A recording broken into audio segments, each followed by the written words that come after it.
What? Okay, so it's the third Friday of the month, and we're gonna be reviewing this game from our childhood.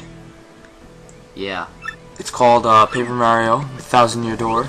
In my personal opinion, this is the best Paper Mario game. I think it's the best Mario game ever. It's one of my favorite games ever. So basically the story is, you come to this island because Princess Peach invites you, like she invites you to everything, and when you get there, you find out there's like this treasure and you want to find it, and then you get involved with this huge like gang called the X-Nauts, and they're trying to get the treasure, and you find out it's a demon, and they're like the Illuminati or something. Yeah. And you basically want to stop them from releasing the demon. And they take Peach. Yeah, they also take Peach. Yeah, like every other game. I have a feeling that if they didn't take Peach, Mario wouldn't even like give a crap. He'd just leave. Mario's like, yeah, Mario's lazy. So there's 8 chapters. There's like 10 million partners you can get. You level up, all this good stuff. There's badges. There's this badge system. You get a badge and then you use it for like skills and stuff. There are 15 different whiskers on a cat. And for every whisker on a cat, 11 people think the story is bogus. This is so random. You are not one of those people. That is thrown in there. Okay. So yeah, as you can see by this guy using like skills and stuff and switching partners, there's like this huge like weird skill tree system thing where you're like using badges and you have badge points that limit your badges. There's like tons of side quests. There's a few optional bosses. The main story is the real deal though. Yeah, if you're wondering what this part is, it's the Glitz Pit, and that partner that Paper Mario is standing next to right now. Yes, I did say Paper Mario, because during the series he is turned into paper. No, he's just paper. No, he gets turned into paper by that guy in that place. When he walks in the beginning. You know that dungeon, and the dungeon with the treasure chest, and he opens it up, he's like, blah, blah, blah. You have awakened me from my sleep. You will now be cursed and turned into paper. And then... No, this doesn't happen. You can look it up. It happens. You don't... Okay, seriously, let's get back to the game. I was trying to explain it. I don't remember this happening. You get different paper powers. You like the normal paper, you can roll up, you can make an airplane, you can make yourself float. Oh yeah, him. But you're originally paper anyway. Well, yeah, but you don't have paper qualities. What, like turning into a boat? Oh yeah, that's one more thing. Turn into a boat. You can turn into paper airplanes, paper boats, all that good stuff. Yeah, any normal thing you could do with a paper, except for like if you want to like draw. Yeah, like, you can't draw. Like you can't do origami. You can. The whole thing is origami. It's like yeah, but not like free origami. With freestyle origami, do whatever you want with it. And every chapter has this really cool boss, and then you get like a new star ability. Yeah. Oh yeah, the partner. That's what I was going on about. This partner right here is yeah. Okay, so as you can see right here in the video, this is not our video. This is by JobyXI. We'll tag him in there. Jobexi, JobyXI, whatever. There are many different ways of attacking. You could use a hammer, you can jump. There's different types of jumps because of badges that allow you to do things. Your partner gets to attack. Your partner levels up and gets more attacks as well as you. And as you level up, you can either get more flower points, use different types of badge attacks. Or you can get badge points that let you unlock more badge attacks. You can unlock more jumps, you can unlock more health, you can unlock more overall OPness. Yeah. And you could upgrade your health, yeah, that's good. That's useful too. Yeah, and say if you do play this, save up your coins because there are different things that you can get through the storyline that will really help. Yeah, like a Wario outfit. Whether it be items for just helping, like mushrooms. Or a Wario outfit syrup. to make you look cool. Yeah, if you get a Wario and Luigi outfit, you fuse them together to make Waluigi. That's pretty cool. first person to comment will be told where to find the Luigi costume. Or you can Google it, where this game's been out since 2004. No. Spoilers are invalid. They're gonna comment for it. Someone's gonna comment for it. Oh yeah, and you get star points, that's how you level up. And, after every level... Well, let's go on to the whole point of the 1,000-year door. See, the great treasure that Mario and the Illuminati knots. Exonauts are trying to get is behind this door called the 1,000-year door that is built in ancient ruins. Approximately 1,000 years ago. Yeah, underneath the ancient ruins of Roqueport. What they have to do is they have to go around and find these crystal stars, much like in the first Paper Mario game when you had to go around and find the star spirits, which I'm not sure if they're supposed to resemble each other. They're stars, so or not stars. I wasn't sure if it was supposed to be like they were related. Like the human stars, like the stars from the first game made crystal shards to lock up this whatever. I don't know. So Mario has to go around getting the shards to open the door, and you want to steal away this demon queen, Shadow Queen. You open the door, so the Shadow Queen, I guess, could not be the one while you're doing this. It opens. Don't spoil what happens after you open it, though. Well, I'm not gonna open it. So it's like it's kind of saying in a way that like there's a prophecy, and no matter if Mario was in it or not, it's gonna happen. Whatever.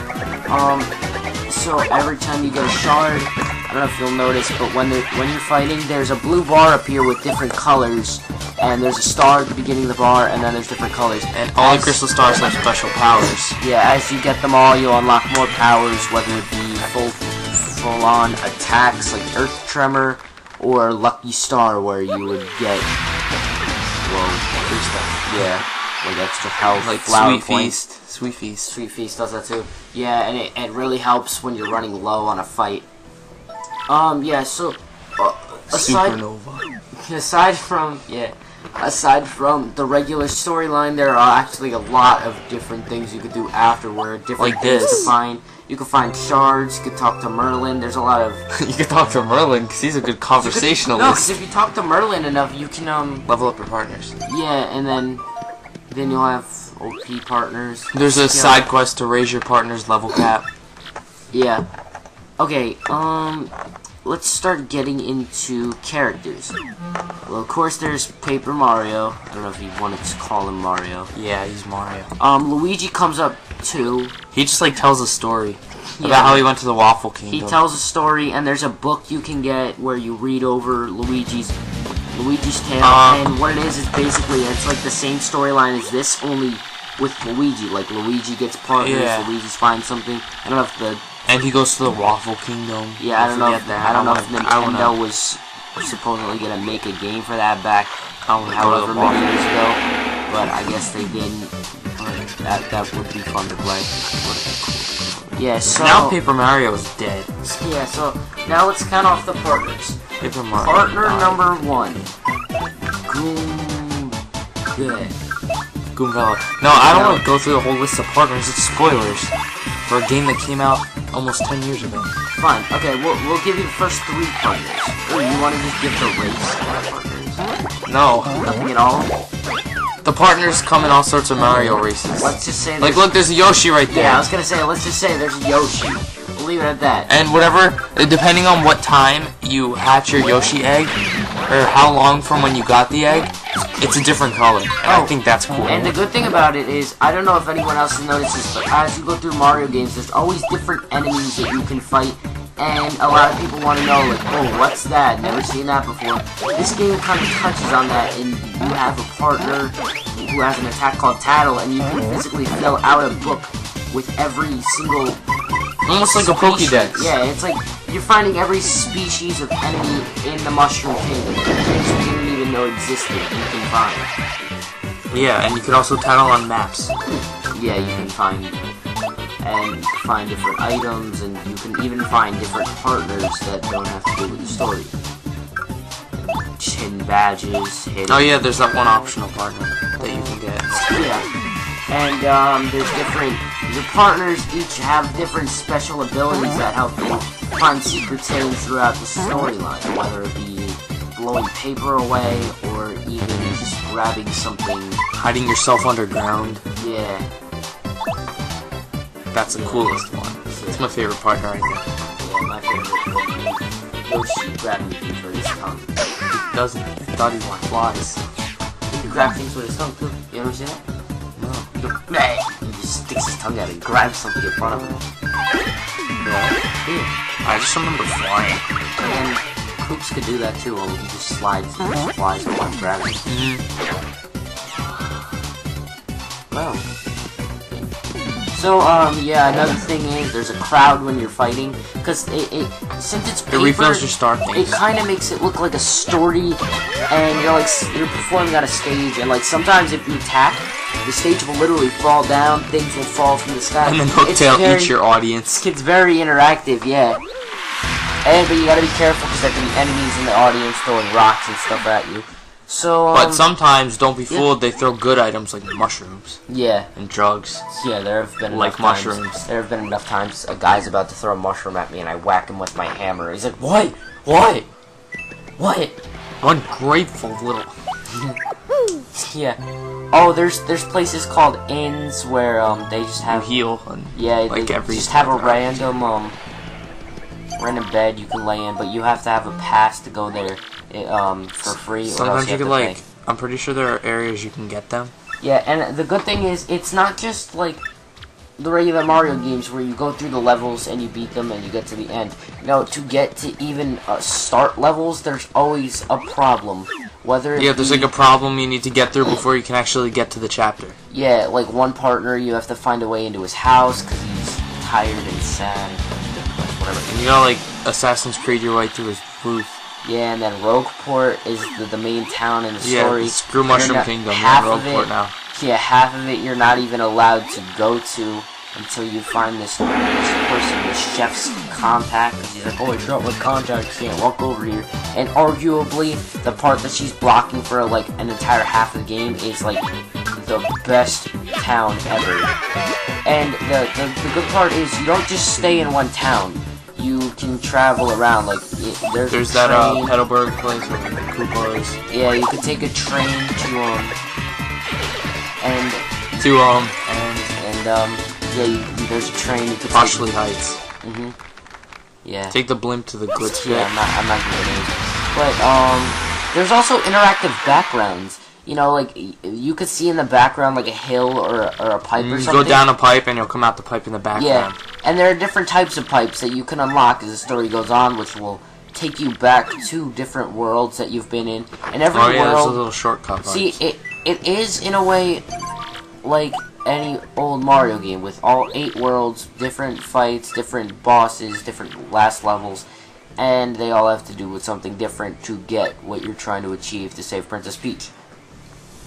But the thing that makes it so great is... in between chapters, you get to play as Peach and Bowser. I forgot about that. Yeah, I forgot about that too. The thing I think we can both agree on with this is the best part about it is just... going through the story, getting new partners, being able to do new things every time you get a partner, learning new abilities, getting new badges, everything's new, going to new places. If you wonder why I paused, I was trying to sum that up. Instead of... Like in one word. New.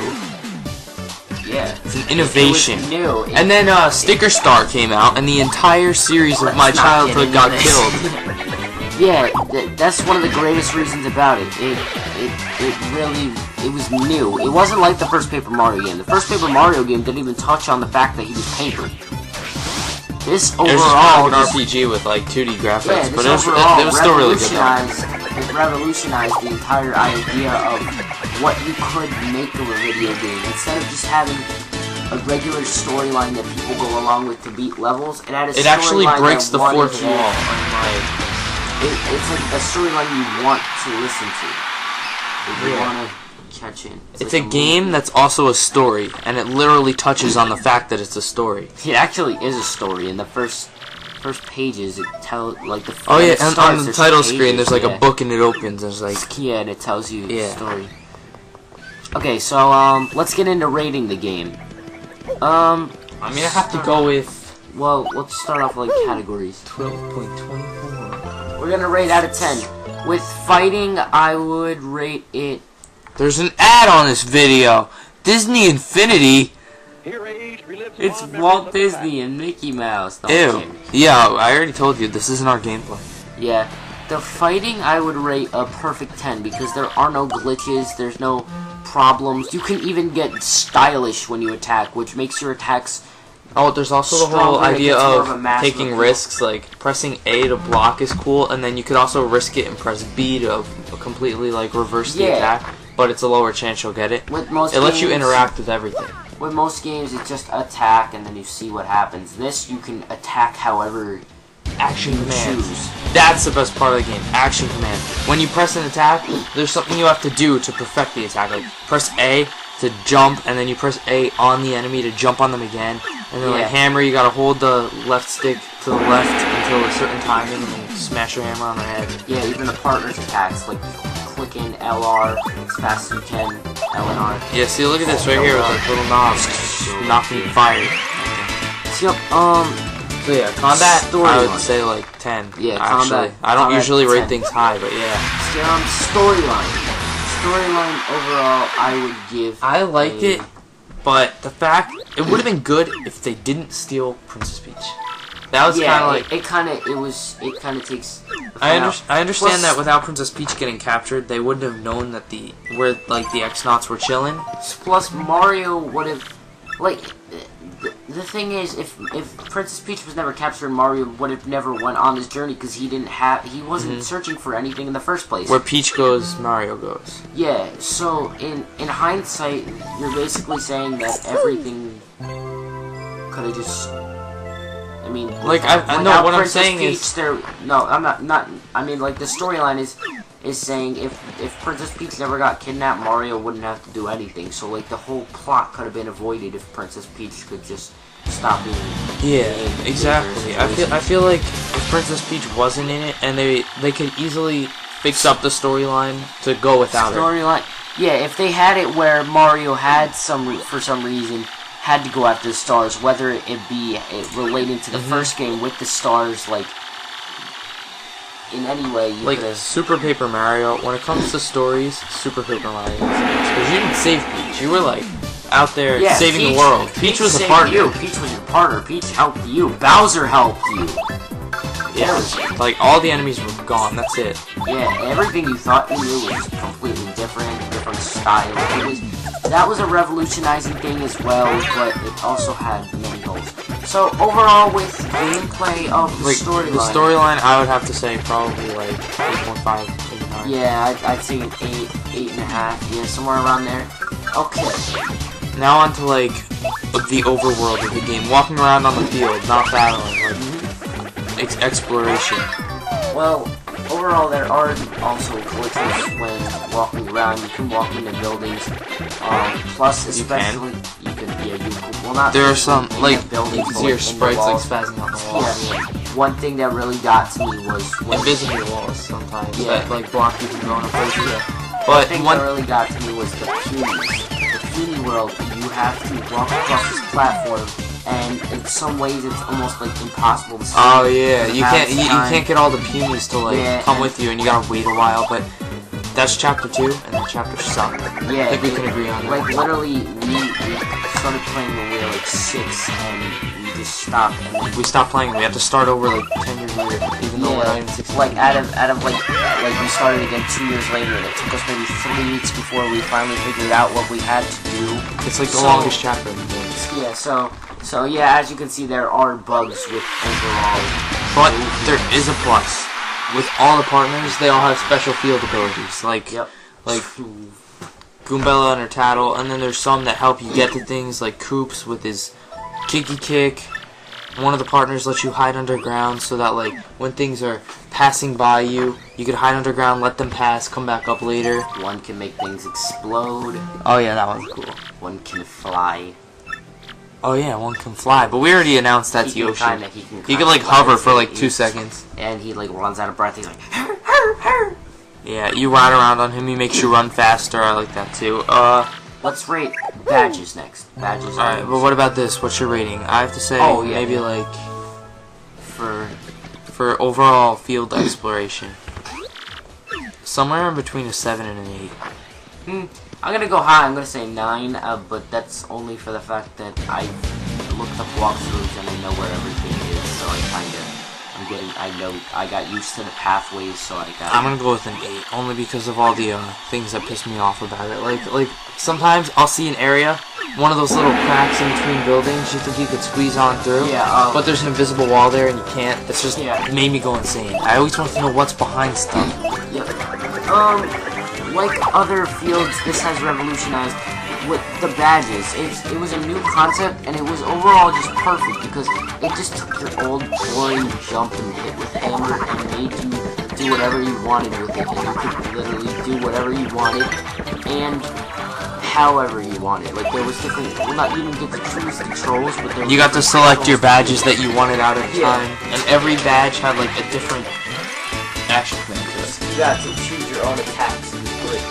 And items were different, you know, there were a lot of different ideas for items that were never used before. And even items that would physically harm you, no one would think of that.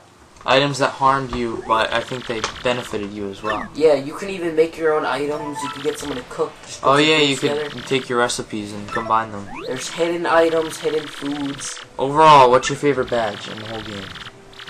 Power Bounce? That's mine. I know it might sound stupid, but there's a badge that you get when you're in peril. It makes your attacks do 10 more damage. That one's amazing too. I had 1 health left, and boom, I did like 15 damage in 1. Another useful badge for that first fight in the entire game is a stupid cricket thing. It makes your sound effects sound like crap, but it it's that's scary. useful. Yeah. Makes someone throw up. No, but my favorite badge, only because of how much I used it. This is gonna sound cliche, but Power Bounce. I'd be nowhere without it. Okay, so rating. Badges. Badges and items. I have to say a 9 for badges. There's so many. Yeah, I'd say a 9 too. Okay. And now, drumroll. The finale. Okay, now let's consider everything we just went over. Field exploration's good, but it has a few bugs. The battles, they're really unique. They're really awesome, and I like them a lot. Items go. Yeah, items and badges. Without saying. There's definitely a buttload of those. Look, this badge screen right here. There's like so many unique ones. Sleepy Stomp, you can put your enemies to sleep. Badges and items are like one of the greatest things about this game. They make it what it is. The partners, they're really useful too. Overall characters, yeah. Even villains and enemies are brand new, and it's just kind of exciting. It's like you see them and you're not like, oh my god, I'm gonna lose this. Like in the first Paper Mario, when I had to battle that vulture guy, I was like, oh no, I'm gonna lose. This and then you realized if you called yourself Luigi, you didn't have to fight him after all. This guy, whenever I saw someone new, I was just like, yeah, new person to battle. I'd be pumped to fight in this game. Either you're ready or you're not, but if you're not ready to fight, just train up a little bit and come back and you're fine. It's not one of those games you have to give up. So, giving all of this, I would rate the game... Wait. Story plot. Don't let that slip out. Story plot could have been better. Yeah. Giving over and thinking about it, I would like to give Paper Mario and the 1,000-Year Door a 9.5 from me. Yeah, definitely. That's what I was thinking. And from Zale as well. This game is just such a big part of my childhood. It was the first game I played that I actually stuck with and loved. So, I don't know. And it was 2D and yet 3D in a way, so it even showed new styles of making games. This game innovated the fact that a game doesn't need to have full-on 3D models and characters to be 3D. Okay, well, this was Paper Mario and the 1,000-Year Door's game review. You can see other game reviews coming up on the next Friday of the month. But we'll also do solo reviews at random given points. Yep, so. And shout out to Joe Bexy or Joe BXC. We don't know how to pronounce it. He's going in the description anyway. For giving us this video, and this was Glitz Pits, and thank you all for watching. Bye.